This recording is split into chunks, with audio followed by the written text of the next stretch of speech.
This presentation will look at the leadership approach I took while implementing Scout. Now, I was not the most senior person on the project, nor had the most experience, so I was quite surprised when others turned to me as a leader. Upon reflection, I recognized some of the qualities that I showed fit into that of a strategic leader. I challenged the view that brokers will always operate the same way and set forward with enthusiasm that things could change. I understood and was connected to both departments and could use this knowledge to influence key stakeholders to build project advocates. I was confident making decisions, building trust in the team that we could pivot if we needed to. And finally, while I could think about small feature designs, I was able to take a step back and really recognize the bigger picture. We were creating not just a management tool, but something for brokers to change the way that they worked. Now, these qualities also tie into that of a transformational leader. As a transformational leader, one of the most important things was to look at how we could break down the silos between these two teams. We had the business and IT teams working together. I encouraged a lot of creativity, and during our daily stand-ups made sure to lead by example, asking lots of questions of both sides to make sure that IT and business understood each other at not just a project level, but at a business level as well.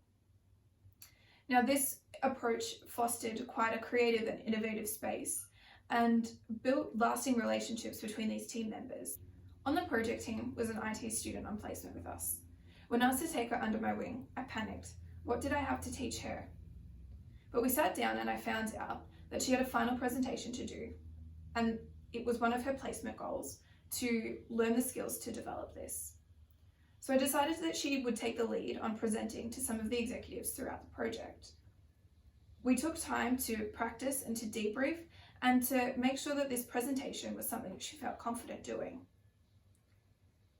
Now, I also looked and did a lot of research, connected with peers around the best way to conduct the project administrative part of this. I wanted to make sure that it was well documented so that she had something good to learn from and some good examples to talk about in her final presentation. Now, in doing this, I learned a lot as well, and I recognize this now as an opportunity for servant leadership, thinking about how you can facilitate the growth of others and the team rather than thinking about the end goal of the business. This ultimately not just helped the team members, but it also led to better outcomes for the project overall.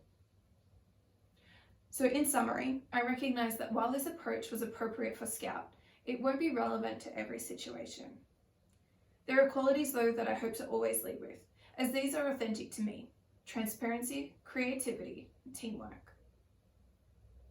But I recognize that every leadership opportunity is a learning experience. And I hope that by cultivating self-awareness, I can learn and grow, and this will truly define my journey as a leader.